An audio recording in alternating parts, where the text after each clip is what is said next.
Alright. So we're restoring old windows in the mill.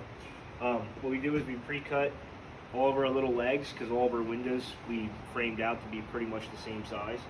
So we pre-cut these. As you can see, we installed one here, and then our upper sash sets in this lip, and then we attach that in 4 to 6 places depending on the window.